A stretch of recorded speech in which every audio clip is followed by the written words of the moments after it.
Min syster förstörde mitt förhållande eftersom hon inte kunde få sin enda sanna kärlek. Så jag fick henne att se honom bli kär i mig istället. Min yngre syster, Mia, har använt samma ursäkt sedan hon fyllde 21. Hon kan inte få sin enda sanna kärlek, så hon har rätt att förstöra alla andras.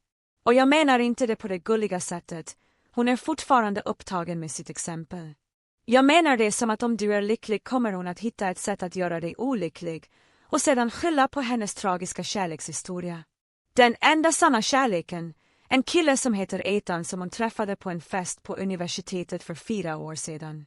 De blev tillsammans en gång, han ringde aldrig, och på något sätt blev det hennes ursprungshistoria för att vara en del av det började med hennes bästa vän sedan dagis, Yes. En helg bodde Mia över hos Yes. Och på måndag skickade Yes pojkvän godmorgon-sms till Mia. När Yes hittade dem tillsammans i sin egen säng sa Mia faktiskt, du förstår inte hur det är att förlora sin själsfrände. Yes pratade aldrig med henne igen. Sedan kom vår kusins förlovningsfest. Mia dök upp i en klänning som kostade mer än min hyra, drack vin och trängde in brudgummen i badrummet. Hans exakta ord senare, hon sa hela tiden att jag påminde henne om någon speciell. Tack och lov att han stötte bort henne och berättade det för sin fästmö omedelbart. Men Mia, hon grät till våra föräldrar om hur det att se lyckliga par utlöste hennes trauma. Mamma köpte en spa-helg åt henne för att hjälpa henne att läka. När jag väl träffade Ryan visste jag hur det gick till. Jag höll honom borta från familjemiddag, raderade Mia från mina sociala medier och berättade för honom att min syster gick igenom något och behövde lite utrymme. I 2 år fungerade det. Vi förlovade oss förra våren. Liten ceremoni planerad. Inget märkvärdigt, bara vi och nära vänner. Jag gjorde dock ett misstag. Jag nämnde det på mammas födelsedagsmiddag. Mias ögon lyste upp som om julen kom tidigt. Jag är så glad för din skull, sa hon medan hon kramade mig. När får jag träffa honom? En vecka senare visade Ryan mig sin telefon och skrattade. Din syster hittade mig på Instagram med något falskt konto. Titta på de här meddelandena. Vi läste dem tillsammans och hånade hennes desperation och sedan lovade han att blockera henne. 3 veckor före mitt bröllop hade jag influensa. Sjuk. Ryan skulle egentligen vara på sin brors golfturnering för dagen, men min vän bodde nära Mias lägenhetskomplex och smsade mig att komma över eftersom jag redan var hos min syster. Va? Hon sa att hon hade sett Ryans Tesla i besöksområdet. Jag blev kall i bröstet. Jag körde över, med feber och allt, och använde reservnyckeln som Mia hade gett mig för nödsituationer. Jag hittade den på hennes soffa, hennes huvud i hans knä, hans hand i håret, båda halvklädda. Hon tittade upp på mig med de falska tårarna som redan formades. Jag är så ledsen, viskade hon.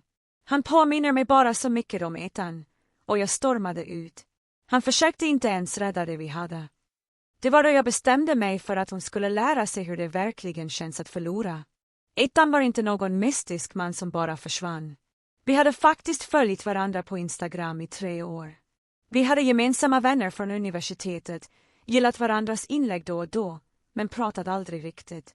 Han bodde 3 timmar bort, jobbade som sjukgymnast och publicerade videor på sin golden retriever. Så jag delade upp mig i hans DMs med ett enkelt meddelande. Hörni, det här är konstigt, men min syster var en grej för dig på universitetet och förstörde just mitt bröllop. Vill du hjälpa mig att förstöra hennes liv? Han svarade på 12 minuter.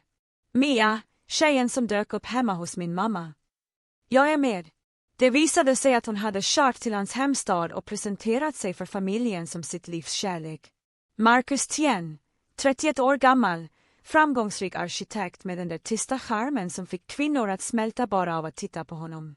Svart hår alltid perfekt tofsat, mörka ögon som verkade bära hemligheter och ett leende som jag erkänner, även om jag hatar att erkänna det, fick mig att passa min Instagram-scrollning längre än lämpligt. Första gången jag såg Marcus personligen var på min pappas 60-årsfest, 2 veckor efter min officiella separation från Ryan. Jag hade fortfarande solglasögon på mig inomhus för att dölja de mörka ringarna och kom alltid sent för att undvika frågor om mitt kärleksliv. När jag kom in i mina föräldrars hus hittade jag honom i köket där han hjälpte min mamma med disken, skrattande åt något skämt hon hade berättat. Åh, det här måste vara den berömda stora systern, sa när Mia presenterade mig och sträckte fram handen med ett genuint leende. Mia pratar mycket om dig. Jag är säker på att hon gör det, tänkte jag och skakade hans hand och lade märke till hur bestämd och varm den var. Jag hoppas att det alltid är bra saker, svarade han. Men det fanns något i hans ton som fick mig att tro att han visste exakt vilken sorts person Mia var. Under middagen såg jag hur han interagerade med min familj. Respektfull mot mina föräldrar, genuint intresserad av min pappas arbetslivserfarenheter, tålmodig när min mamma bombarderade honom med frågor om hans framtidsplaner och med Mia. Han var uppmärksam, men på ett nästan försiktigt sätt, som om han ständigt utvärderade hennes humör. Marcus ritade den där nya byggnaden i centrum, som Mia någon gång, och lutade sig mot honom på ett possessivt sätt. Jag kände genast igen den med de där vackra hängande trädgårdarna. Det var ett teamprojekt, rättade han vänligt. Jag gjorde bara en del av landskapsarkitekturen. Var inte blygsam, insisterade hon och kysste honom på kinden på ett sätt som verkade mer vara en prestation än tillgivenhet. Han är briljant. Helt briljant. Marcus blev lite generad av det överdrivna berömmet, men log artigt. Det var i det ögonblicket jag lade märke till något. Han var inte helt hängiven henne.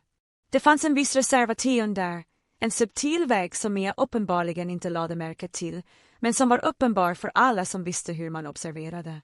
Efter middagen, när mina föräldrar visade gamla foton för Marcus i vardagsrummet, fick jag en stund ensam med Mia i köket.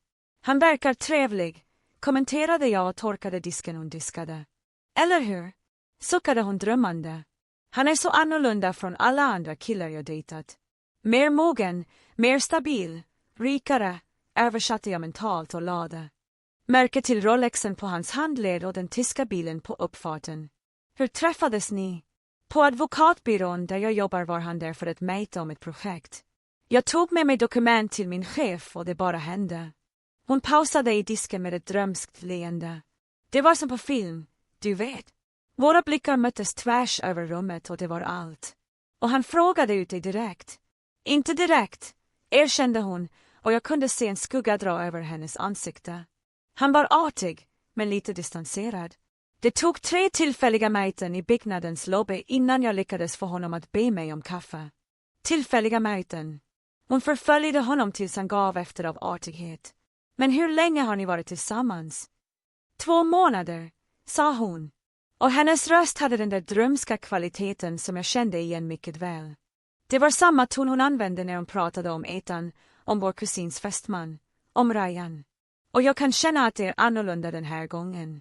Han är den rätta, du vet, den rätta. Min mage drog ihop sig. Där var den igen. Mias berättelse om att hitta den rätta. Samma historia som hon berättade när hon fixerade sig vid någon. Och det slutade alltid på samma sätt med att en annan person blev sårad och Mia hittade en ursäkt för att rättfärdiga sitt beteende. Det är toppen, Mia. Jag ljög och tvingade fram ett leende. Ni verkar lyckliga tillsammans. Det är vi, sa hon med övertygelse. Han blev bara ibland lite distanserad, du vet, som om man tänker på något annat. Men jag vet att det bara är för att han är van vid att vara självständig.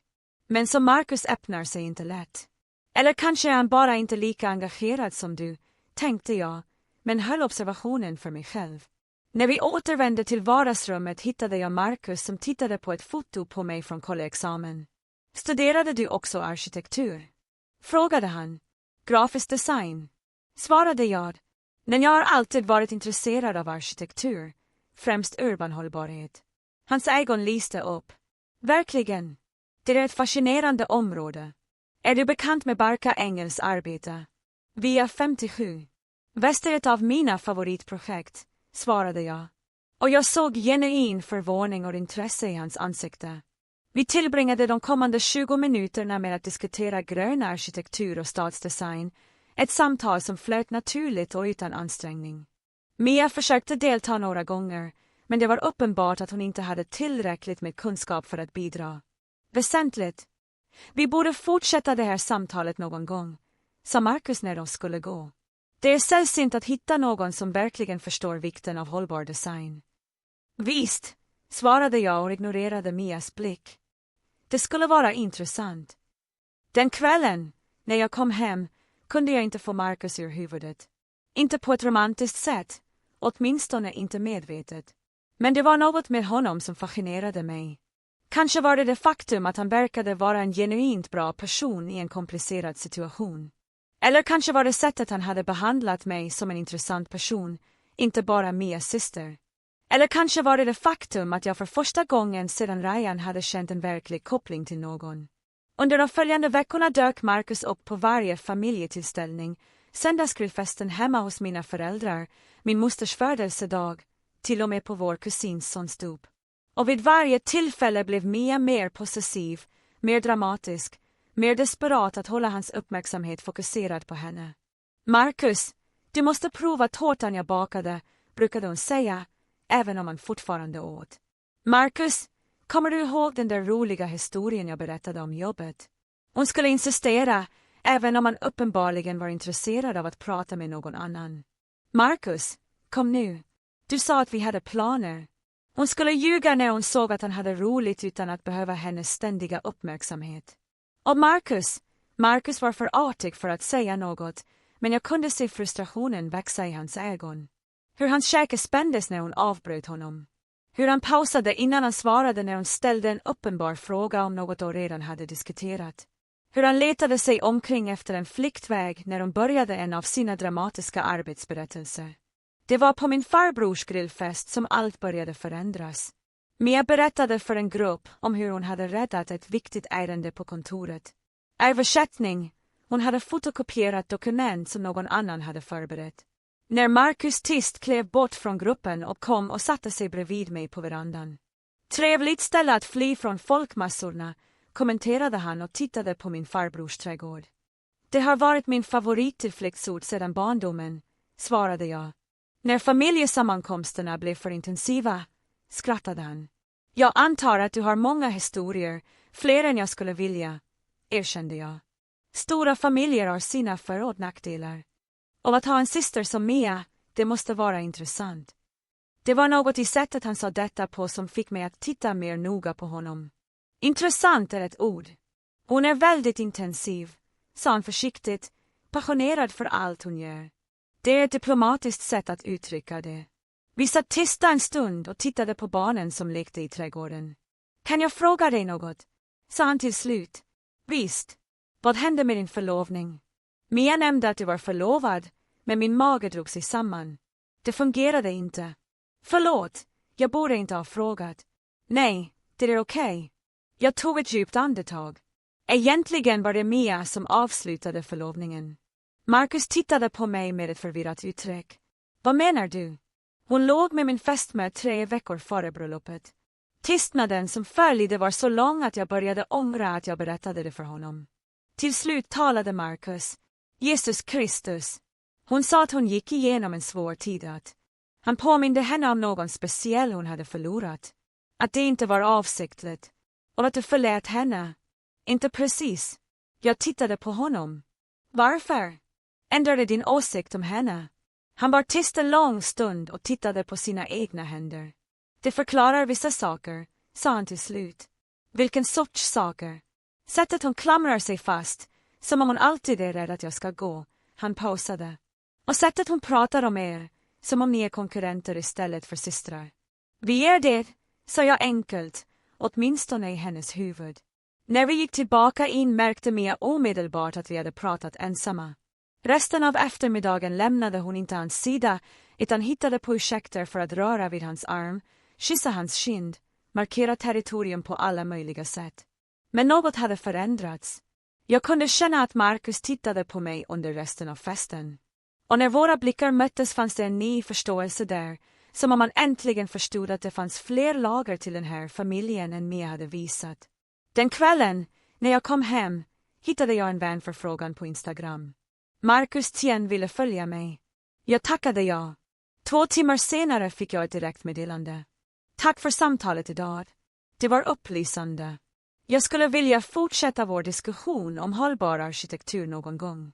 Vad sägs om kaffe den här veckan? Jag stirrade på meddelandet i 15 minuter innan jag svarade. Visst, det skulle vara toppen. Och det var så allt började. Kapitel 2. Kaffet ägde rum en tisdags eftermiddag på ett litet café i centrum som Marcus hade föreslagit. Det var en av de där gömda platserna som bara lokalbefolkningen kände till, med synliga tegelväggar, hängande växter och den bästa cappuccino jag någonsin smakat. Vi anlände praktiskt taget samtidigt. Jag kom från mitt kontor och han från ett kundmöte. Det här stället är fantastiskt, kommenterade jag och tittade mig omkring. Hur upptäckte du det? Jag jobbar i byggnaden bredvid, förklarade han, tog av sig jackan och hängde den på stolsryggen. Jag kommer hit när jag behöver en lugn plats att tänka på. Vi beställde våra kaffe och pratade i nästan 2 timmar om allt utom Mia. Arkitektur, hållbarhet, våra jobb, platser vi ville besöka, böcker vi hade läst nyligen. Samtalet flöt så naturligt att jag helt glömde bort att jag tekniskt sett skulle gå ut med min systers pojkvän. Marcus var intelligent på ett sätt som inte behövde bevisa sig. Han ställde genuina frågor, lyssnade verkligen på svaren och byggde vidare på idéer istället för att bara vänta på sin tur att prata. Det var uppfriskande efter månader av att ha haft att göra med advokater och klienter som pratade mer än de lyssnade. Har du någonsin funderat på att börja studera igen? Frågade han när jag nämnde mitt gamla intresse för stadslandskap. Det finns några utmärkta forskarutbildningsprogram som kombinerar grafisk design med stadsplanering. Jag har tänkt på det, erkände jag. Men med allt som har hänt nyligen vet jag inte om det är rätt tidpunkt för stora förändringar. Ibland är stora förändringar precis vad vi behöver, sa han vänligt, särskilt efter oplanerade förändringar. Det fanns något i sättet han sa detta på som fick mig att tro att han inte bara pratade om min situation. Talar du av egen erfarenhet? Han log, men det var ett melankoliskt leende. Låt oss säga att det senaste året har varit lärorikt. På vilket sätt? Marcus var tyst en stund och vred koppen mellan händerna. Har du någonsin befunnit dig i en situation där du vet att du borde sluta, men inte vet hur? Mitt hjärta började slå snabbare. Pratar du om jobbet? Inte direkt. Tystnaden som följde var full av implikationer. Jag visste att jag borde byta ämne. Att vi var på väg in i farligt territorium. Istället hörde jag mig själv fråga, vad hindrar dig från att slita? Framför allt skuld, suckade han. När någon investerar så mycket i en känslomässigt och fysiskt är det svårt att bara ge upp. Även när man vet att det inte är hållbart i längden, även när man inte känner likadant, möttes våra blickar över bordet och för ett ögonblick verkade hela världen stanna.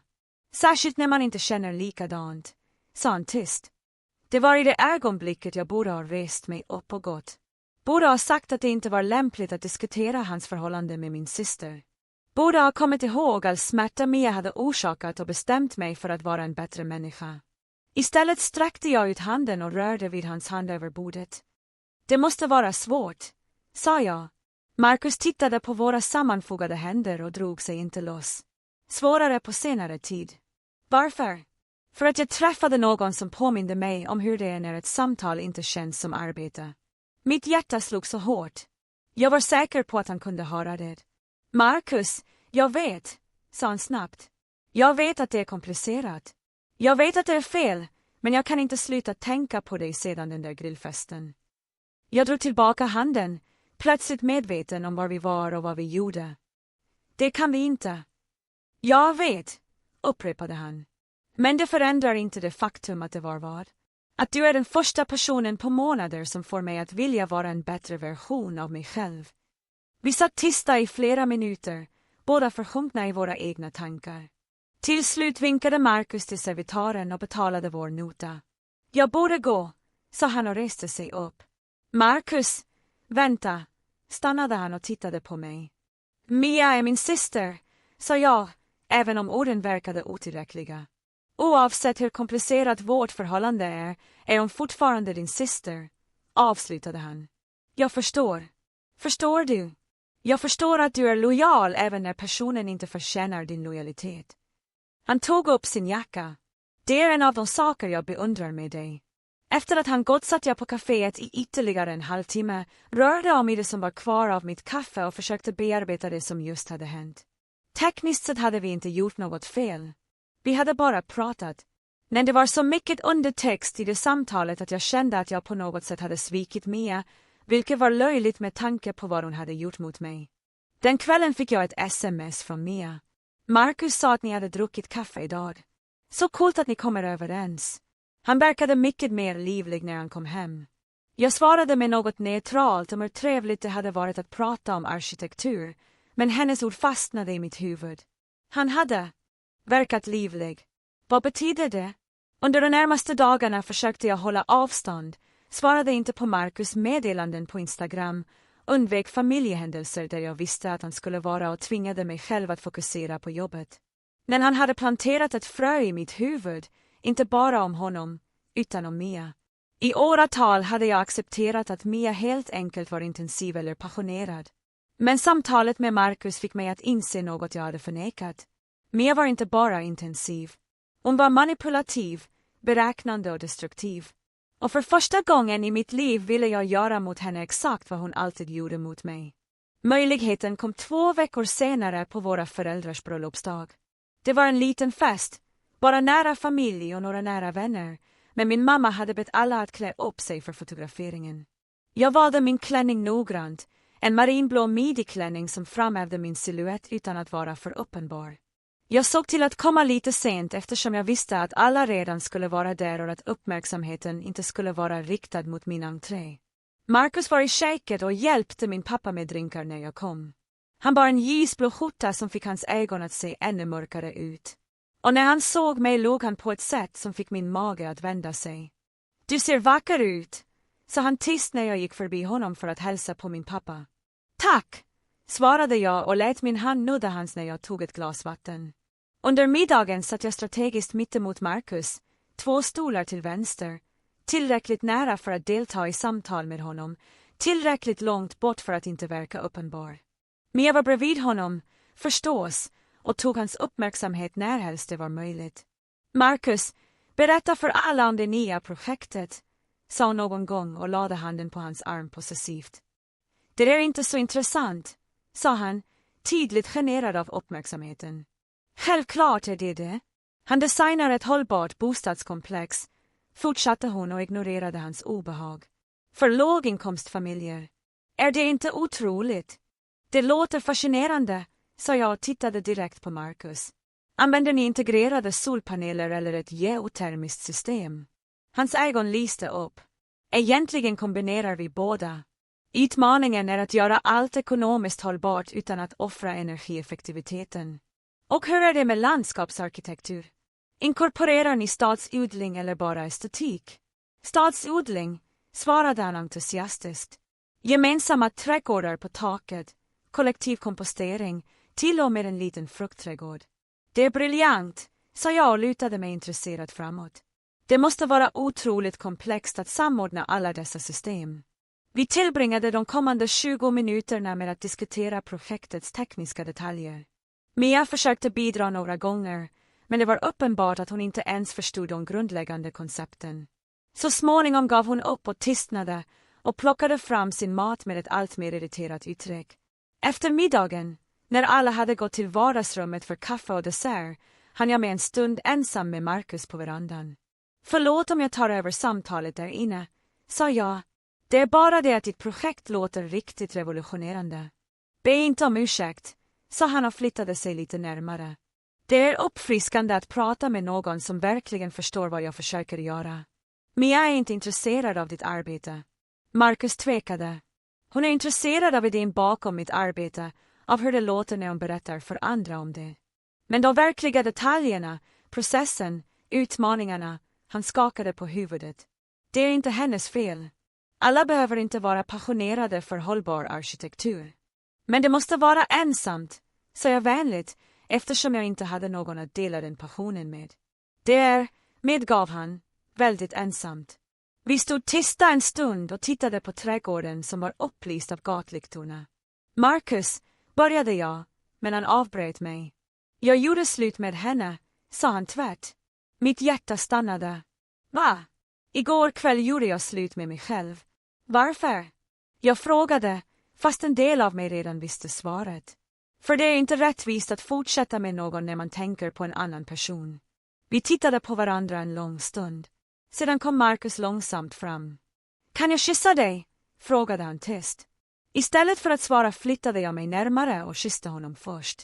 Det var i just det ögonblicket som Mia öppnade verandadörren. Hennes skrik ekade i hela huset. Kapitel 3. Mias skrik var så högt och gällt att det fick grannskapets hund att börja skälla. Marcus och jag skildes omedelbart åt, men det var för sent. Hon hade sett oss. Vad gör ni? Skrek hon med en röst som inte lät det minsta mänsklig. Inom några sekunder var hela familjen på verandan. Mina föräldrar, mina farbröder, kusiner, till och med den 85-åriga mormodern, som vanligtvis satt kvar i fåtöljen i vardagsrummet. Alla tittade på oss tre som om det vore ett realityavsnitt som hade spårat ur. Mia, lugna ner dig, sa min mamma och närmade sig henne försiktigt. Vad hände? Hon kysste min pojkvän. Mia skrek och pekade på mig med ett finger som darrade av ilska. Min egen syster kysste min pojkvän. Ex-pojkvän. Marcus rättade tyst, vilket definitivt var fel sak att säga i det ögonblicket. Mia vände sig mot honom med en ilska jag aldrig sett förut. Ex. Sedan när? Sedan igår kväll, sa han och fann mod att tala högre. Jag försökte förklara för dig, men du ville inte lyssna. Du gjorde inte slut med mig, skrek hon. Du sa att du behövde tid. Det är inte att göra slut. Den besvärliga tystnaden som följde bröts av min mammas röst. Kanske vore det bättre att diskutera det här inne i huset, föreslog hon diplomatiskt. Nej, ropade Mia. Jag vill att alla ska höra. Jag vill att alla ska veta vilken sorts person min syster egentligen är. Hon vände sig mot mig med tårar som strömmade ner för kinderna, men med en ilska i ögonen som fick mig att backa. Du klarar inte av att se mig lycklig, eller hur? Först saboterade du min vänskap med Jessica. Sedan saboterade jag din vänskap med Jessica. Jag avbröt mig och hittade äntligen min röst. Mia, du låg med hennes pojkvän. Det var annorlunda. Hur var det annorlunda? Jag gick igenom en svår tid. Och nu går jag igenom en svår tid också, sa jag. Min egen röst började höjas. Eller glömde du att du förstörde mitt bröllop för 3 månader sedan? Ett mummel gick genom den samlade familjen. Några av mina farbröder och kusiner visste inte detaljerna om vad som hade hänt med Ryan. Det är inte samma sak, sa Mia, men hennes röst var inte längre lika självsäker. Varför inte? Frågade jag och tog ett steg mot henne. Varför är det så att när man förstör andra människors liv är det för att man går igenom en svår tid, men när det händer en själv är det för att den andra personen är ond? För jag gjorde det aldrig för hämnd, skrek hon. Du gjorde det här med flit. Du förförde Marcus att skada mig. Kanske, erkände jag, och jag såg chock över hela familjens ansikte. Men vet du vad, Mia? Även om jag hade planerat det här skulle det ändå inte ens vara i närheten av allt du har gjort mot mig under åren. Vad har jag gjort? Frågade hon och låtsades vara oskyldig. Verkligen? Vill du verkligen ha den här konversationen här inför alla? Ja, det vill jag. Okej. Jag tog ett djupt andetag och vände mig mot vår samlade familj. Vill ni veta vilken sorts person Mia egentligen är? Jag ska säga er. Nej, sa min mamma snabbt. Tjejer, det här är inte passande. Det är passande, sa jag bestämt. För ni har tillbringat år med att blunda för hennes beteende och nu behandlar ni mig som om jag vore skurken i den här historien. Jag tittade mig omkring på alla nyfikna och generade ansikten i min familj.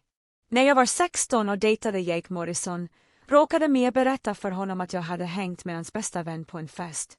Det var inte sant, men Jake trodde henne och gjorde slut med mig inför hela skolan. Det var ett missförstånd, började Mia. När jag blev antagen till mitt drömuniversitet fortsatte jag att ignorera henne. Mia ringde antagningskontoret och låtsades vara jag och avbokade min anmälan. Hon sa att jag hade bestämt mig för att ta ett sabbatsår för att hitta mig själv. Jag hörde flera personer viska om det samtidigt. När jag fick praktikplatsen på arkitekturtidningen dök Mia upp på deras kontor och berättade att jag gick igenom psykiska problem och kanske inte var pålitlig. Då drog tillbaka erbjudandet. Jag var orolig för dig. Mia försökte försvara sig. Och när jag äntligen hittade någon jag verkligen älskade, sa jag, min röst började darra. Någon som ville gifta sig med mig och bygga ett liv med mig. Du låg med honom 3 veckor före vårt bröllop. Tystnaden på verandan var öronbedövande. Så ja, fortsatte jag och tittade rakt på Mia. Kanske kysste jag Marcus med flit. Kanske ville jag att du skulle känna en bråkdel av den smärta du har orsakat mig genom åren. Och vet du vad? Jag känner mig inte alls dålig över det. Mia grät nu, men det var inte tårar av sorg. Det var tårar av ren ilska. Du är en lögnare, skrek hon. Du hittar på allt detta. Är jag det? Frågade jag lugnt. Jag tog min telefon ur fickan. För jag har meddelanden när du skickade till Ryan. Vill du att jag ska läsa dem för alla? Mias ansikte blev vit. Eller föredrar du att jag visar skärmdumparna från samtalen där du berättar för dina vänner hur lätt det är att manipulera engagerade män? Min pappa närmade sig. Vad händer här? Kan någon förklara det här ordentligt för mig? Det kan jag, sa min moster Sara, min mors äldre syster, som alltid varit känd för att tala sanningar som ingen ville höra. Så vitt jag förstår har Mia ett mönster av att sabotera familjerelationer.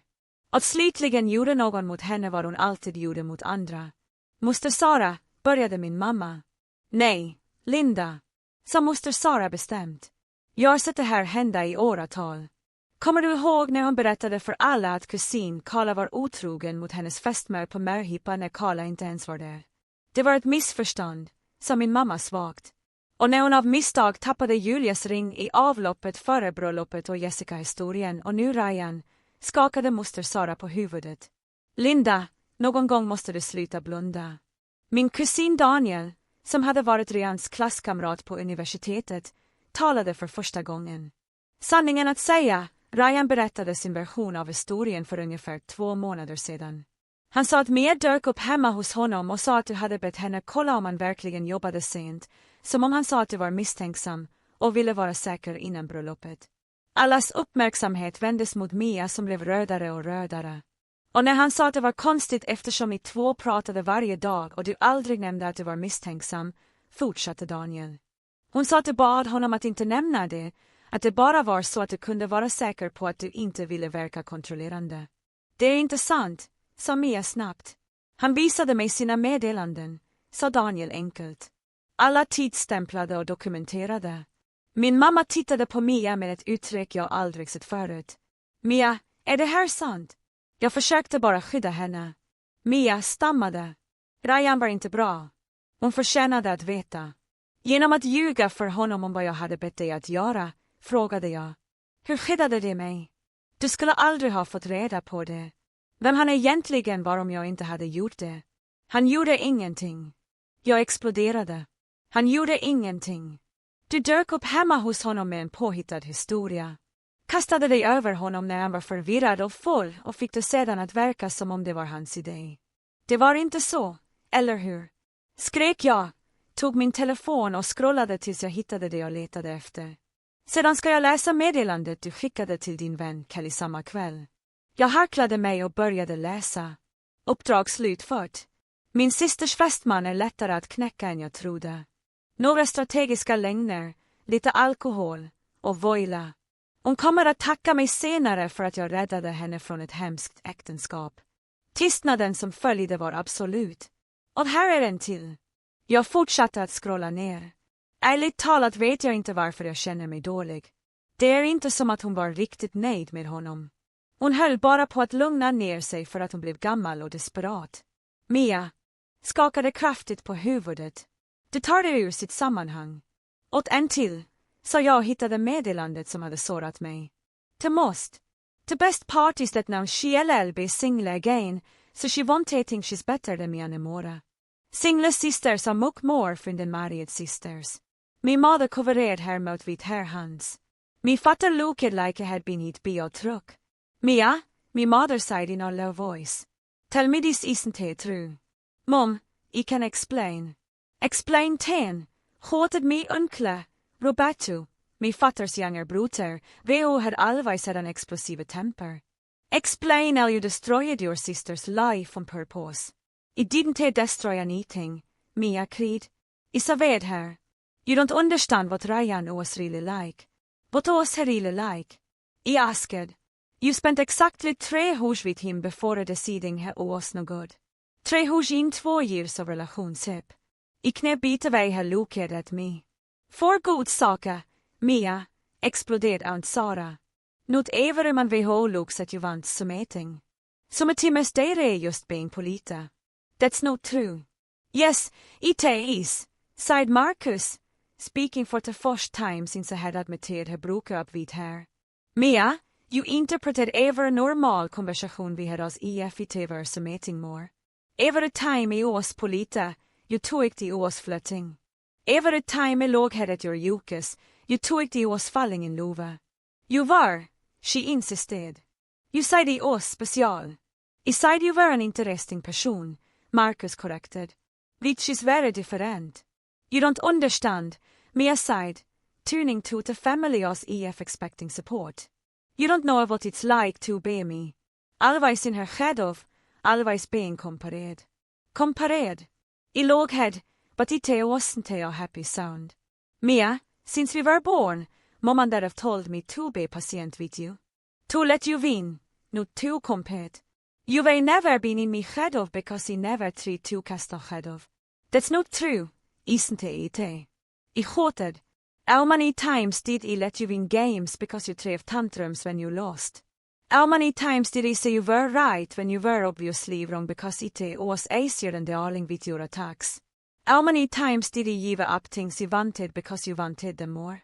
I looked around at my family, all the people who had spent years asking me to understand me, to a better understanding older sister.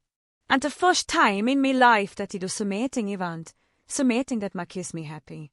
She acts like I were committed to greatest crime in history. Because you did, Mia hated. You stole the love of my life. The love of your life. I exploded. Mia, you doubted for 2 months. 2 months. And most of the time you were complaining that he was the stand because he was confessed about his feelings. No, Marcus said lod enough for every untyg här. I wasn't confessed. I knew exactly how I felt. I wasn't in love with you, Mia. I never was. The sound that came from me is true at was almost animalica. Why did you start doubting me then? She asked with a broken voice. Marcus sighed deeply. Because you were persistent. And it took my better feelings would come with time, but they never did. And now you're in love with her. Mia asked, pointing at me. Marcus looked at me, and for a moment, the wall seemed to stop. Yes, besides simply. I am. Mia collapsed. Literally fell to the park floor, sobbing in a way that made everyone uncomfortable. My mother and to console her, but Mia pushed her away. You're all against me, she screamed from the floor. Me and family is hosing her over me. Nobody is hosing this, me father said calmly. But Mia, the things you were doing, they have consequence. But consequence? I never hurt anyone on purpose. Mia, said me cousin Julia, who had been quiet until now. You told me ex-husband I was having an affair 3 days before our reconciliation. Because you were. I wasn't he. Julia hated. I was doing couples therapy with a man who happened to be a therapist. You saw a photo of me leaving an office with a man and invented an entire story. I thought you didn't think. Aunt Sarah said firmly. You wanted to cause drama.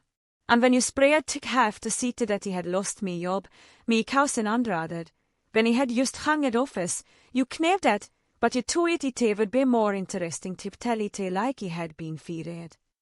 That was a misunderstanding. And when you told me Jeffrey and that he had my comments about other women, Daniel continued. When he had only said he took the new employer was competent at work, one by one, person after person from our family began telling stories about the Mia had caused problems in their lives.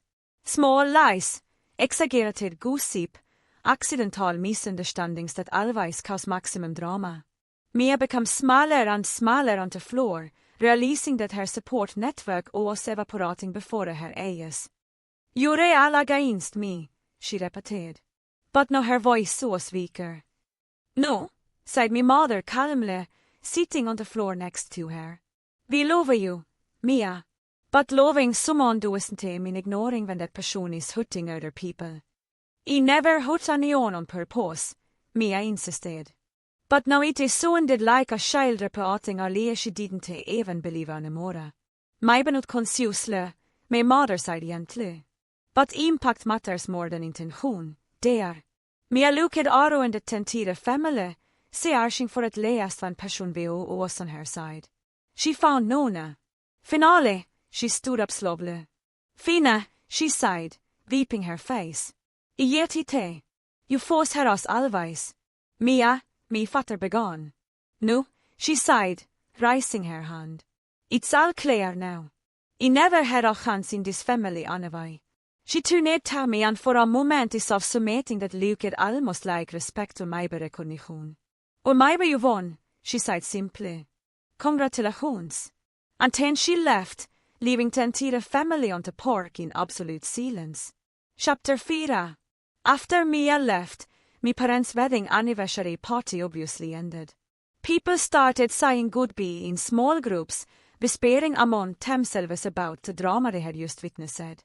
Some offered me words of support. Others seemed not to know what to say. Marcus stayed, helping to clean up while my parents processed everything that had happened. You can go home, my mother said after a while, looking exhausted. Your father and I need to talk about some things in the parking lot. Marcus and I stood by our cash, neither of us knowing what to say. That oss had begun intense. I finished. Sorry you had to see all that. Don't apologize. I'm glad it finale came out. A pause for a moment. Are you okay? It was a simple question, but one that made me stop to really think. Was he okay? I had just confronted my sister in front of the entire family, exposed years of manipulation and lies, and potentially destroyed any chance of future reconciliation. And yet, for the first time in months, I felt light. You know what? I think I owe him. I replied honestly. For the first time in a long time, I owe him. Marcus smiled. Can I take you to dinner tomorrow? For real this time. Not as part of any plan or strategy, just because I want to. I loved that. That night, alone at home, I tried to process everything that had happened. Me phone rang several times. Messages from cousins and uncles offering support, some questions about the tales he had mentioned, and a long message from Aunt Sarah saying she was proud of me for finally standing up for myself. There were no messages from Mia. Dinner with Marcus the next day was completely different from our first coffee. No subterfuge, no tension about doing something wrong, just two adults we all had been through something intense together and wanted to know each other better. Can I ask you something? He said while we shared dessert. When did you decide to do what you did with Mia and me? I mean, I talked carefully before answering. Honestly, I think it was at that first coffee when you said you felt guilty for not feeling the same way she felt. I realized that you two were trapped in a situation that wasn't healthy for a neon and you decided to intervene. I decided to do to her what she always did to me. I corrected. The difference is that you really wanted to get out of that situation. And if I hadn't wanted to, then I would have found that out and stopped it. I replied without hesitation. I am not Mia. I don't force situations where I am not welcome. We spent the next 3 hours talking about everything. Our families, our jobs, our dreams, our disappointments. It was the first time in years that I felt completely comfortable with someone without fear of ljugment or manipulation. When he welcomed me to my car, we asked, do you regret it? Everything that happened? No, I replied without hesitation. Do you? Not at all. He kissed me then, a kiss different from the one on my parents' porch. That one had been impulsive, loaded with tension and revenge. This one was gentle, promising, full of possibilities. During the following weeks, Marcus and I started dating for real. We went to movies, had dinner out, spent weekends exploring mountain trails nearby. It was surprisingly easy to be with him. Conversations flowed naturally. We had enough interests in common to never run out of topics, but enough difference to keep things interesting. More importantly, it was the first time I was with someone who saw me as I really was, not as an edited version of myself. With Ryan, I had always felt like I was performing the role of the perfect girlfriend. With Marcus, I could simply be myself. Mia, meanwhile, had practically disappeared. She didn't show up for Sunday lunches at my parents' house, didn't respond to family messages, and a stupid posting on social media. Me mother was worried but respected it even me aside she needed it space to process. She LLB fina. Me father told me during one of our weekly coffee meetings, a tradition we had started after the drama. Me has always been resilient. Maybe this is what she needed it to finale make som changes. I åsente så sura. I knev me väl enough to know that she didn't see this as an opportunity for growth. For her, this was a total betrayal by the family she took would always be on her side no matter what she did. The confirmation came 6 weeks later when me cousin Julia called me on a Tuesday night. Have you seen Mia's Instagram? She asked without preamble. No. Why? You need to see this. I opened Instagram for the first time inväxanvänt straight till Mias profile. The first thing I noticed was that she had blocked me. The second was that she had posted a series of stories about overcoming and family toxicity. Julia, I can see it. She blocked me. Right, I gäller screenshot and send them to you. The screenshots are revered within minutes. Mia had posted a series of long texts about narcissistic sisters and families that whose sides. There were quotes about cutting toxic people from your life and prioritizing your mental peace. But what came my attention most was the last post. Some of the people who hold protect you most that awareness who hurt you most. I lay ned that blood doesn't take min loyalty and that some of you need to create your own family. For every one who asker where I've been, I'm healing from abusive relationships and redefining my life. Thank you to everyone who supported me during this difficult time on healing honey. A toxic family wash. Who's yourself? She's telling everyone we're abusive. I say to Julia, it's vusha. Look at the comments. I scrolled through the comments and saw that Mia was responding to questions with vague statements about years of emotional manipulation and always being the family scapegoat. Some people who didn't know us well were offering support, saying things like, you deserve a better and toxic family at the worst. What do we do? I asked Julia. Nothing, she replied firmly. Anyone who knows both of you knows exactly what the truth is. And the people who don't know, well, their opinion doesn't matter anyway. But it was easier said than done. During the following weeks, I had rumors about the stories Mia was spreading, that he had always been jealous of her, that he had stolen all her boyfriends over the years, that her family always favored me, that she was the victim of a dysfunctional family dynamic where she never had a chance. The irony was that in a way, Mia was finally doing what he had always appeared she would do, removing herself from situations that made her unhappy. The problem was that instead of taking responsibility for her part in the problems, she was rewriting the entire story to make herself the victim. She's always been like this. Marcus told me one night when he was particularly frustrated after discovering that Mia had told mutual acquaintance that he always tried to compete with her. People like Mia can function without a line in their story. If it weren't you, it would be someone else. But they realize, he said, or at minimum, completely distorted versions of the truth. And anyone who cares about you knows that, he replied, pulling me close. The rest doesn't matter. Gradually, I began to realize that Marcus was right. The people who really knew me, my family, through friends, were colleagues knew what the truth was. And the people who believed me as stories without questioning, probably weren't the people I wanted in my life anyway. More importantly, for the first time in my adult life, I was in a situation where my actions couldn't affect me directly. She could no longer sabotage my relationships because I had completely distanced myself from her. She could no longer create a drama at family events because she had excluded herself. She could no longer use her family as an audience for her manipulations because everyone had finales in her true behavior. It was liberating in a way I didn't expect. Chapter 5. 3 months after the explosion at my parents' party, Marcus and I were getting more and more serious. We had started seeing each other almost every day. I had a driver at his place and I had met my closest friends. It was the kind of relationship I had always dreamed of, stable, respectful, full of laughter and genuine conversations. It was on a Friday night when we were making dinner together in his kitchen that he brought up the subject we were both avoiding.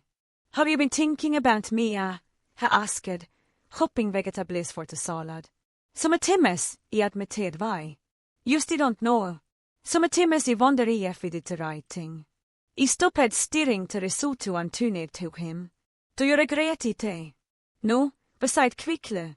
I definitely don't regret being with you. I could never regret that. He paused, choosing his words carefully. But some timmes I wonder if there was a better way to handle everything. It was a fair question when I had considered many times in recent weeks. Do you think if you had simply broken up with her first until we got involved, it would have been different? Maybe. Or maybe she would have reacted exactly the same way. He sighed.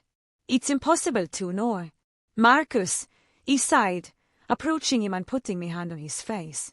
I understand the guilt. I really do. But you need to remember that Mia made choose, too. She chose not to accept when you said you needed it time. She chose to interpret your politeness as romantic interest. She chose to create a relationship in her head that didn't exist in reality. I know, beside, covering my hand with his. It's just that sometimes I feel like we could have been kinder. Kinder than what? Than years of our family's attempts to talk to her about her behavior. Than dozens of destroyed relationships that everyone simply ignored. Than me spending my entire life being the understanding sister. Marcus was quiet for a moment. You're right. It's just she seemed so destroyed. She was destroyed, I agreed, but not because of us. She was destroyed because she finally had to face the consequence of her own actions. We returned to cooking in silence. That it could feel that we were both thinking about the same thing, whether we had been too cruel, whether there was a version of the story where everyone came at unscathed.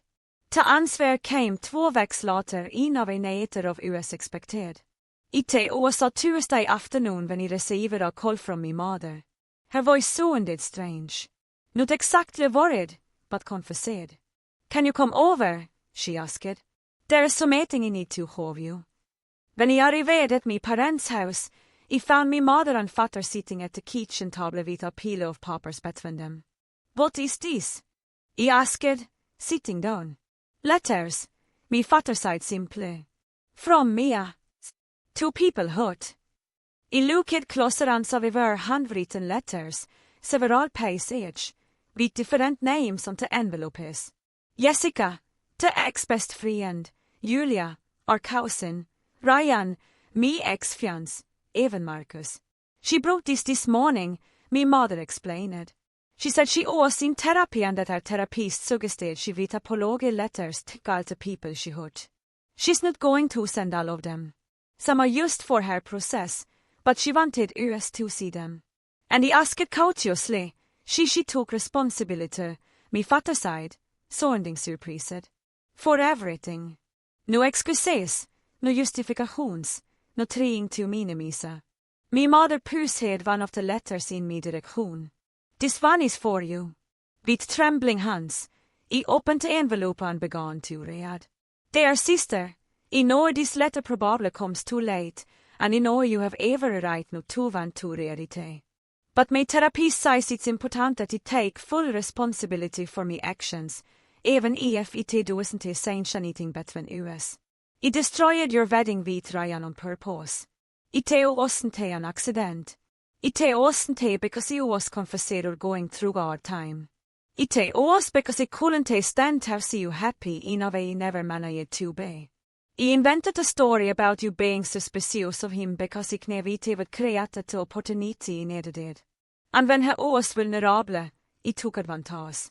I also sabotaged your other relationships over the years. Jake Morrison, that internship at the magazine, even your college enrollment. Whenever you were achieving something I wanted for myself, I found a way to ruin it. I convinced myself I was protecting you that you didn't deserve these things more than me. But the truth is, I simply couldn't stand not being the center of attention. I know you did too, Marcus, what I always did to you. And I know it. oss intentional. And you know what? You were right. I needed it to feel what it was like to be on the other side. I needed it to understand what it was like to have someone you care about talking from you through manipulation and lies. The difference is that you did it and saw a lesson. I did it repeatedly for years because I was envious and selfish. I don't expect your forgiveness. I don't deserve it. But I want you to know that I am working to be a better person. I am in therapy taking medication for anxiety and depression. And for the first time in my life, I'm trying to understand why I did these things instead of just finding excuses. You were always the sister I wanted to be. Kind, talented, loved by people. Instead of trying to be like you, I tried to bring you down to my level. That was cruel and unfair, and you didn't deserve it. I hope you're happy with Marcus. From the little I knew him, he seems to be a good person, and you make a sense together in a way we never did. I'm genuinely happy that you found someone who sees you as you deserve to be seen. I love you, and I'm sorry for everything, Mia. When I finished reading, there were tears in my eyes. They weren't tears of sadness exactly, but of relief, closure. She brought this passionately. I asked. She did, my mother confirmed. She only stayed 5 minutes.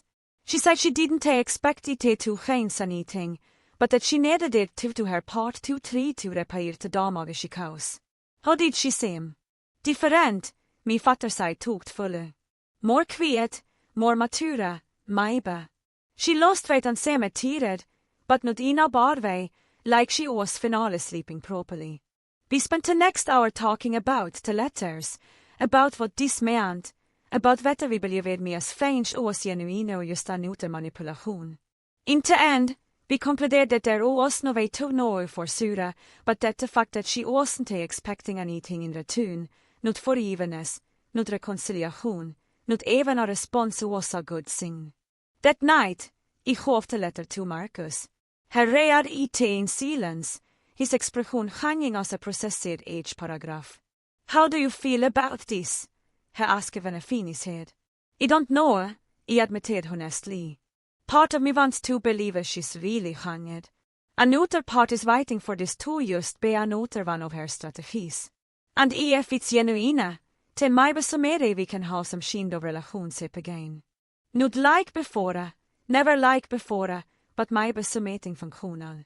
And if it's not, then at least I know I did my part. That when she was ready to take responsibility, I was willing to listen. Marcus pulled me close.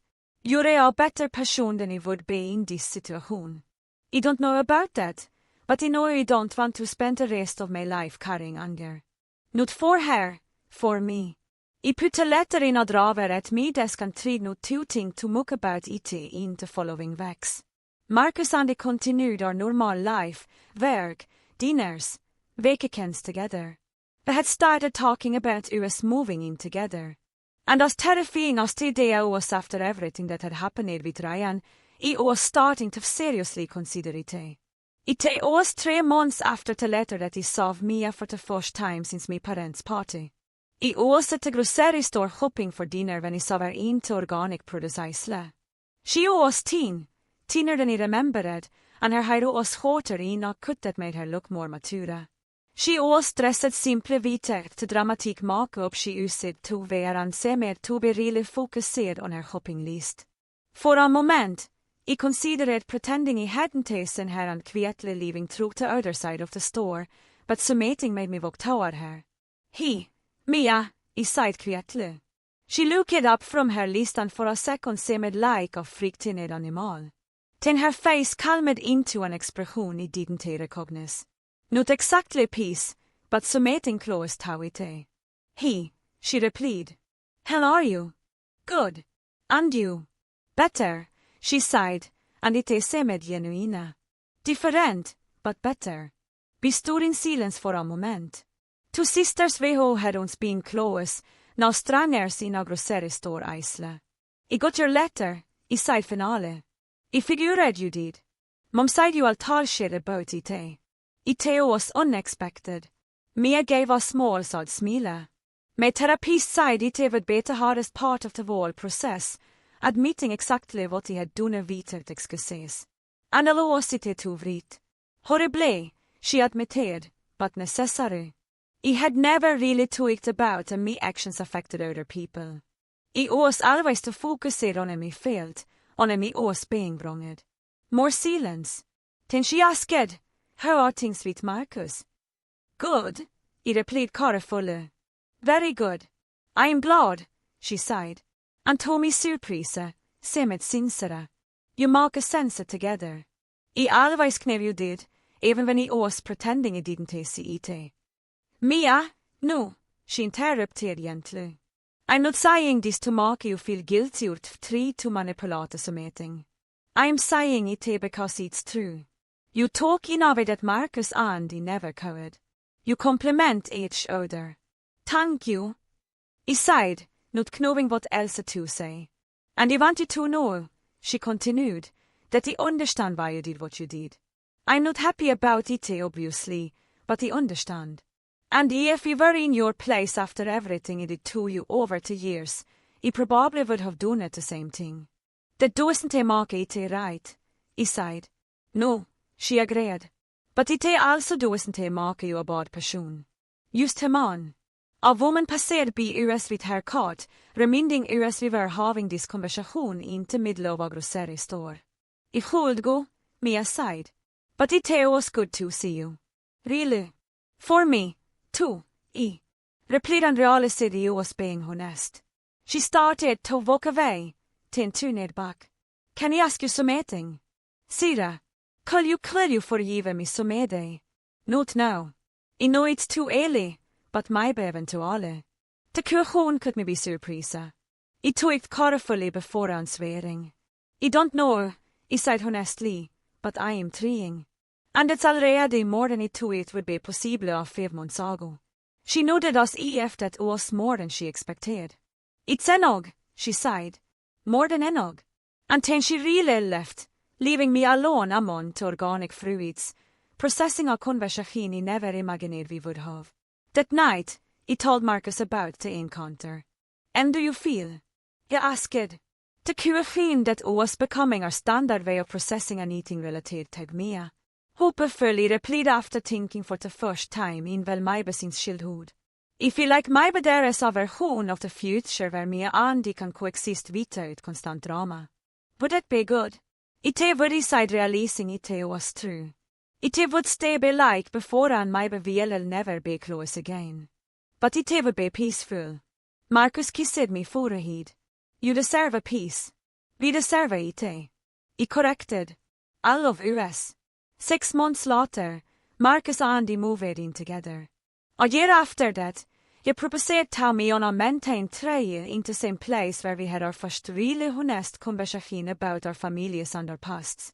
Mia wasn't at our wedding, but she sent a card. Inside, there was only one line. I wish all the happiness in the world for both of you. It was signed simply. Mia, without drama, without subtext, without trying to make it about her. It was perfect. Today, 3 years later, Marcus and I have a life we never thought it would be possible.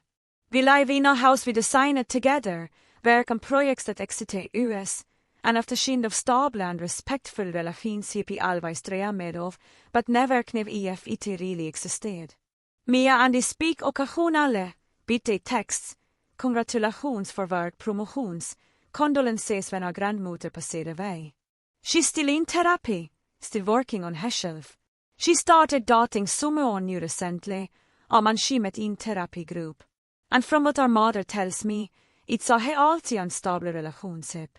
We'll never be as close as we were when we were children. There is too much water under the bridge, too much pain cause on both sides. But we will reach a place of mutual peace, of cautious respect, of love from a distance, and some times that's enough. Some times that's all you can ask for. Ter vänge planer against me started as a way to make her for the pain she always cause others. But in the end, it becomes something much bigger. It become a lesson for all of us about consequence, responsibility, and the possibility of real change. Mer leende that her actions have impact, that manipulation isn't a love, and that she needed it to stop saying herself as a victim to start healing. I leende that sometimes you need to fight for your own happiness, even when it means hurting someone you love. I leende that family loyalty doesn't mean accepting abuse, and that setting boundaries isn't cruelty. And Marcus learned that sometimes the best things in life come from the most complicated situations, and that true love can be born even from a well-planned revenge. In the end, we all came out of this situation as better people. Different, but better. And that I think is the best revenge of